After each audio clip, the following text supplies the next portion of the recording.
Dear students, welcome back your history class. We had discussed about the French revolutions, and last we had discussed about the directory rules in France. Next topic, that is in French society, did women have revolution? We know that the women were participated in revolutionary uprising in France, and many of them were participated in revolutionary uprising. They wanted to make their involvement in revolutionary uprising because they wanted to uh, make some measures or some laws favor for them. In French society, the women, they were active citizen. That means active citizen in the sense that they are engaging in different works. They are doing different works, like some of them are seamstress, some of them are sold flowers, some of them are sold vegetables, and different services are did by the women. And some of the women, they were worked in as a servants in prosperous section of the society. And these women, they were working in outside and same in their own houses. They want to look after their children, they want to look after their families. They also want to queue, fetching water and queue in front of the bakeries in order to get bread. That means the woman is always working in outside and inside.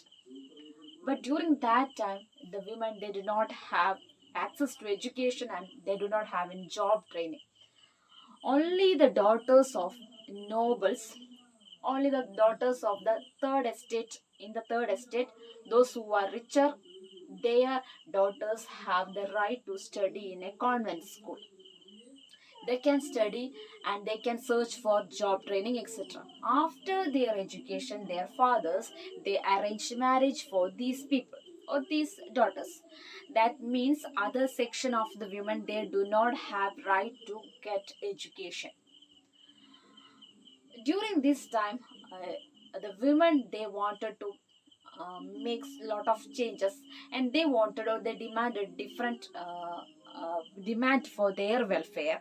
And during that time, different newspapers and different women's club were organized by women in French society. And their main demand for the new revolutionary government, they put for different demands. And their demands, they were, they wanted to treat like men, whatever the rights enjoyed by, privileges enjoyed by, they also wanted the same privileges, the women also. And they wanted voting right, and they wanted to elected in assembly, national assembly, and they wanted to hold in political offices. അതായത് woman political ഓഫീസിൽ ജോലി വേണം, മെന്നിന് കിട്ടുന്ന അതേപോലത്തെ പരിഗണന അവർക്ക് വേണം. Then അവർക്ക് ഇലക്റ്റഡ് വോട്ട് ചെയ്യാനുള്ള റൈറ്റ് വേണം. During that time the women are considered passive citizen. They don't have any right to vote. And these are the major demands put forward by the women. Different newspapers and through different channels and different clubs, they were put forward their demanded.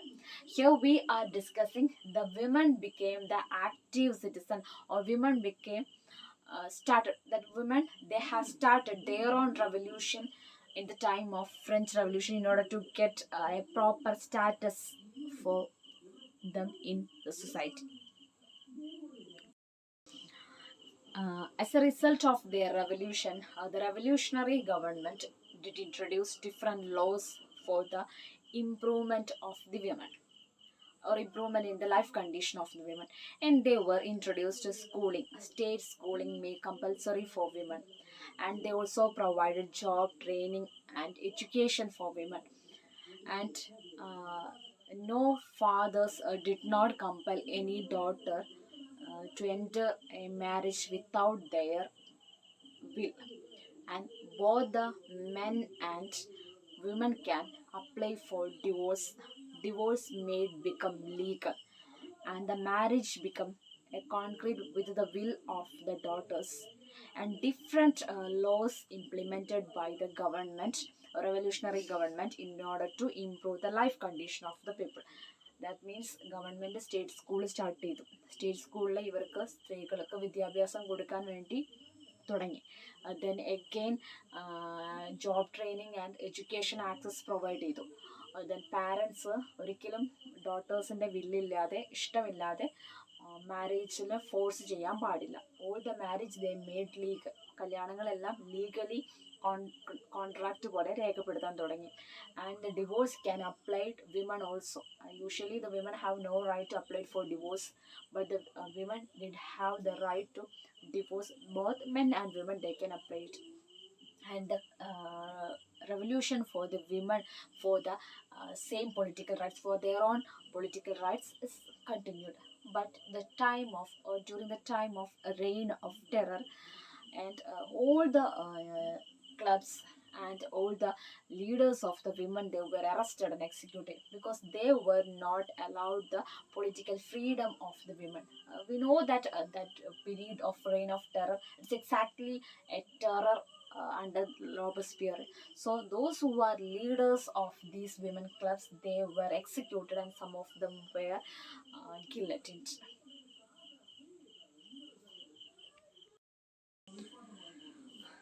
The next topic, that is abolition of slavery. Here during the reign of or during the period of Jacobin regime, one of the most revolutionary reform was the abolition of slavery in or slave trade in French colonies. Here have there were three important French colonies: Saint Domingo, Guadeloupe, and one more, that is Caribbean Martinique. These were the three important French colonies, and these three French colonies have flourished trade of sugar, tea, coffee, and indigo. They have good market in European countries, and they would have demand in the European countries. So these colonies, they need these for the trade purpose. They required more labors. That means the European people, they were reluctant to go to distant places. That's why they faced, these colony people, they faced, that means French people, they faced the problem of shortage of labor. So that's lead to the triangular trade of slaves, mainly Africa and Europe, Africa and America. That means the French people, they were traveled from their own coast, Bordeaux and Nantes.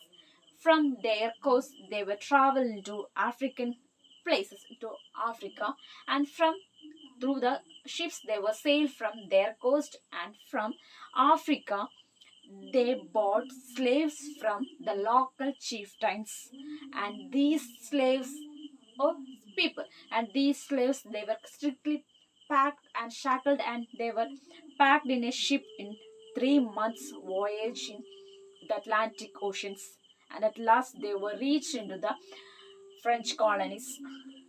And this was the slave trade. This is mainly for earn profit through the trade.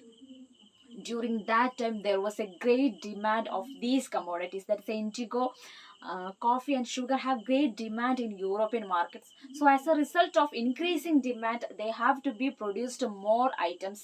So for this, they need more effective, more efficient laborers. That's why the French people, they were bought the slaves from the different colonies, or they they bought these slaves from Europe, America, and Africa. Throughout 18th century, there was a huge criticism, or little criticism was happened in French society in order to the slave trade. And the National Assembly criticized the slave trade in French colonies. But they were not passed any particular or any official laws regarding the slave trade, because the majority of the businessmen in National Assembly, they were earned their income through this trade. And after that, a few years later, again some of the laws were made in order to abolish the slavery in French colonies, and the slaves should be become free from the French colonies. But again, Napoleon came into power, and Napoleon reintroduced slavery in French colonies. At last, in the year 1848, the slave trade entirely removed from the French colonies. Here have the topic we are discussing abolition of slavery from French colonies. അതായത് French കോളനീസിന് slavery abolish ചെയ്യാണ്. Slavery trade ഉണ്ടാവാനുള്ള കാരണം 3 important കോളനീസിൽ അവരുടെ main trade എന്നുള്ളത് ഷുഗറും ഇൻഡിഗോയും then one more item കോഫിയാണ്. ഈ സാധനങ്ങളെ trade flourish ചെയ്യുമ്പം അതിൽ ജോലി ചെയ്യാൻ വേണ്ടി യൂറോപ്യൻസ് റിലക്റ്റൻ്റ് ആണ്. അവർക്ക് യൂറോപ്യൻസിന് താല്പര്യമില്ല. അവരങ്ങനെ ദൂര സ്ഥലങ്ങളിലൊന്നും പോയി ജോലി ചെയ്യില്ല. അതുവഴി ഒരുപാട് ലേബേഴ്സ് വർക്കേഴ്സിന് ആവശ്യമാണ്. ഇതുകൊണ്ടാണ് ഫ്രഞ്ച് പീപ്പിൾ ഈ സ്ലേവ്സ് ട്രേഡ് യൂറോപ്പിനും അമേരിക്കയിലും ആഫ്രിക്കയിലും സ്ലേവ് ട്രേഡ് തുടങ്ങാനുള്ള കാരണം. ഈ സ്ലേവ് ട്രേഡ് ഇവരുടെ കോസ്റ്റ് നിന്ന് ആഫ്രിക്കയിൽ പോയിട്ട് ആഫ്രിക്കയിൽ നിന്ന് സ്ലേവ്സിനെ ബൈ ചെയ്യാണ്. And they were packed into ship and make them to meet these demands. Okay. The last topic in your chapter, that's the French Revolution, that is the revolution in everyday life. The new revolutionary government existing, and they changed a lot of revolutionary things, revolutionary reforms in French society. As a result of this, they were stormed the Bastille jail, and in 1789 they were passed the law of abolition of censorship. And the existing of the revolutionary government, they spread the idea of political liberty and equality in everyday life, or every people's life. They were given importance to political equality and liberty. And the revolutionary government existed, and as a result of this they were made new laws. And first one, they abolished the censorship. Censorship means during the old regime, whatever things have to be published in French society, newspaper, pamphlets, TV, all things related to whatever news materials, booklets, all are published only with the approval of kings. First king have to be censor it, then only they can publish.